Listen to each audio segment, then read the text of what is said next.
Welcome to my visual existentialism on his dark materials, The Scholar. I thought that this episode was pretty good and it did a really good job of highlighting the differences between both worlds, culturally at least, but it also did a really good job of showing how they're very similar. People present themselves in one way, but they are different on the inside. Essentially what this episode did was demonstrate that there is a duality to people. Another similar duality is choosing the like button or the dislike button. Oh boy. Anyway, so early on in the episode, one of the first things that's demonstrated as a duality is Boreal. He begins by calling the people of this world barbaric, simply because they have no demons. Then he goes on to complain about how this world is too obsessed with consumerism and doesn't have enough faith. So it seems to suggest that Boreal saying they have no demons in this world is very similar to them not having a soul, which is what leads to this constant consumerism. But what we learned in the previous episode was that souls have some kind of relation to these specters and angels. So is this then trying to also suggest that they might have some relationship to demons? It seems like there is some connection that is really being built there. I think that this relationship is going to end up being really explored and explained by Joffrey throughout the rest of the series. It seemed almost as if though that's what they were kind of leading up to at the end of this episode, exploring this theme. In any case, Boreal spends the entire episode pretty much just demonstrating to Marissa all of these trinkets that he has acquired. And Marissa, of course, very cleverly spends the whole episode making fun of him for only caring about those things. She becomes upset that he did not bring any of these ideas or concepts or trinkets back to her world where they could have really been used, and judges him for it. Essentially, he is no better than the people he was judging at the start of the episode about their consumerism. Basically, this is to really demonstrate that there is a duality between who Boreal presents himself as and who he thinks he is on the inside. Very similar to the way that the magistrate seemed to act. It's also fairly obvious that Marissa is only using Boreal to really get closer to her daughter and get the things that she wants. They do this by every time they show Boreal and Marissa speaking, she only really gets close to him or turns to him if they are talking about the children, the two children, Will and Lyra. This is very similar to Azriel because it seems that Azriel doesn't mind who he uses so long as he's advancing his own science and his own ideas. So I can see why they were such a perfect match in this world. So one of the big themes that's also really explored in this episode is Marissa feeling like she's really had to hold herself back her entire life. I think that they showed this visually really well by having her lipstick really match the blouse that she was wearing underneath. They were the same color, which is this very vibrant purplish pink.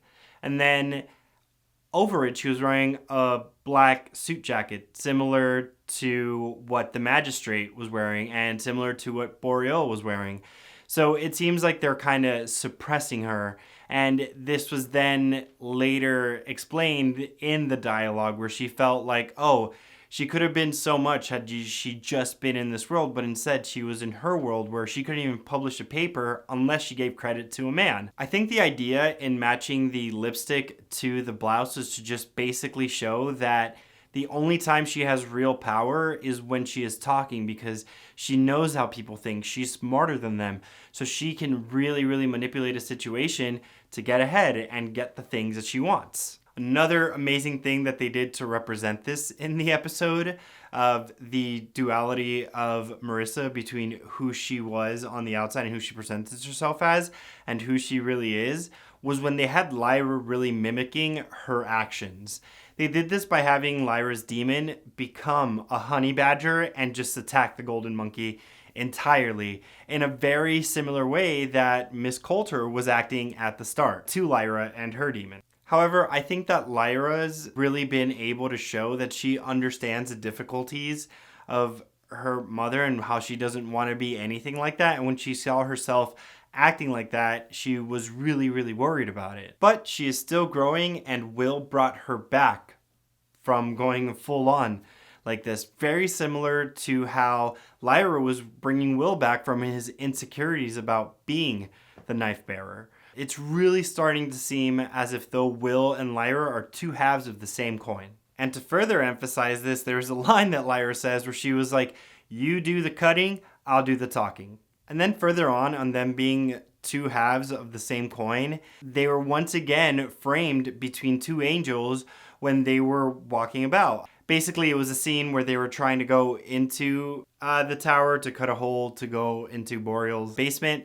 Then there was just two angels placed on either side of them.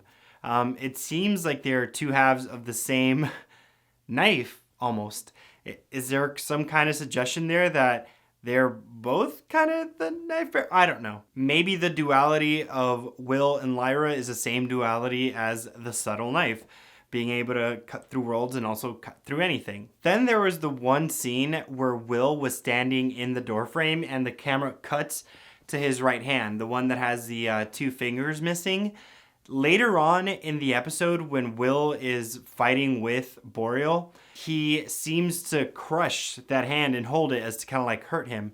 I think that this was maybe to continue on the representation of the magistrate and the magisterium really silencing things, because I do think that there has to be some relationship there between the subtle knife and the specters in a way that also relates back to the angels and the witches and the magisterium.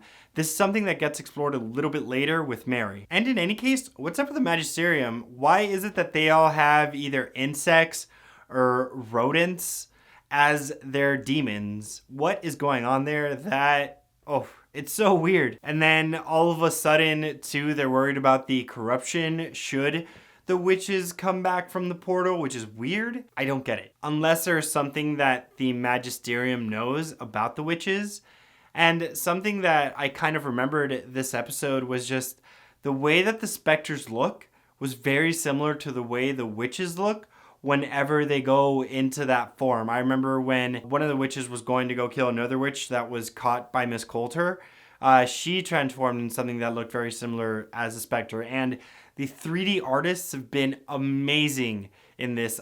There's literally times where I forget that the demons aren't real, and all the special effects have been amazing, so I don't think that that's a coincidence whatsoever. Witches, specters, angels, all related? The magisterium knows this and doesn't want people to have freedom?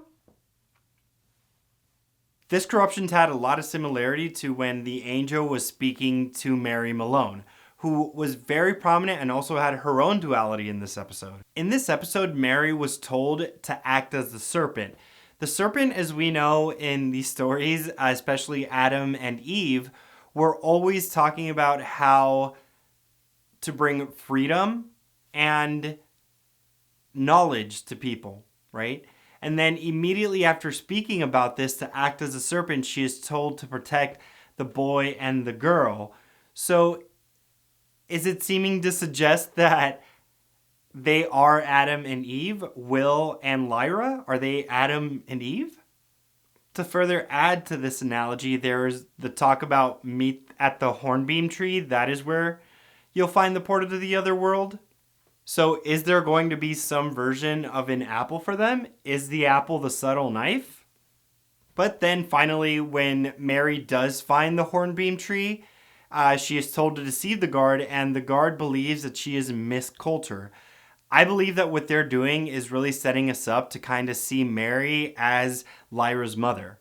I do think that as the series progresses, we're going to see her take more of a parental role, maybe even more of a parental role with someone like Lee Scoresby or Joffrey, as they all learn and help these kids really become someone. So I think that that's why they confused her with Miss Coulter, but I thought that that was great, especially once she kind of went through the portal. And okay, so to backtrack a little bit, when Mary was talking to the spirit, the final scene just kind of went really bright, almost just, hey, walk towards the light, but then went really dark and turned red, and she turned her head. Then I believe that that was to add to the scene where Mary finally walks through this portal, and she is also standing in between the two angels that Lyra and Will were standing between, but she is beneath these two angels, almost as if to suggest she was a light bringer of sorts, which we know is Lucifer, the serpent, from the other stories that we know. And was she ruling hell? Was that to kind of represent that sort of aspect in her? Because if we remember in the story, it was Lucifer who brought knowledge and freedom to Adam and Eve. So is this what Mary is now doing in these scenes? Also, why was she protected in this world? The angel guaranteed her safety in this world. So does that mean that she has no dust on her? Or does it mean that the dust only really goes on people who try and present themselves as someone that they are not? And this is why it happens as you get older, because you start to lie and start to become more evil as your demon starts to settle down. Then her soul hasn't settled down, so maybe it was like when that light was flashing, she was walking towards the light as if she just died, so she had all of the dust temporarily removed from her. I don't know. I'm still trying to like sort that bit out. I do think next week with Joppy we're gonna figure this out a little bit more. At least I'm hoping so. This all brings me to this one theory that I'm starting to think that maybe whoever controls the subtle knife is in command of the specters. And maybe this is why Boreal chose that verbiage, that world is protected because the knife bearer chose to protect the knife in that world with the specter, and he commanded the specters to go and attack everyone who came into that world, who were adults, who just wanted the knife for some kind of evil. And that's why the kids were able to survive and grab the knife eventually. Or maybe it's that this dust creates the specters, and this dust then means that the specters want to come back to take the souls from the dust before they become corrupted. There is a lot that is going on there, and I really do believe that Joffrey in the next episode is going to explain a lot of these things. It did seem kind of like they were setting him up as a shaman and very wise and open to a lot of things, and him being the father of Will is only really going to add to that. Maybe it'll also be explained in how the knife bearer Giacomo, how he failed, right? Because he did say that at some point. So maybe there's some kind of thing that they have to do, and that's why he felt like he failed. Like the responsibility of having the subtle knife is not just having the knife. There is honestly a lot in this episode, and I am really, really excited for the next one. I genuinely cannot wait until Monday's episode. Oh, it's gonna be so good. Anyway, so what do you think of the duality? Is it real? If you think it's real, comment down below. Let me know a little bit what you're thinking about it. Don't forget to comment, like, and subscribe. That would really be cool. So yeah, till next time. Thanks.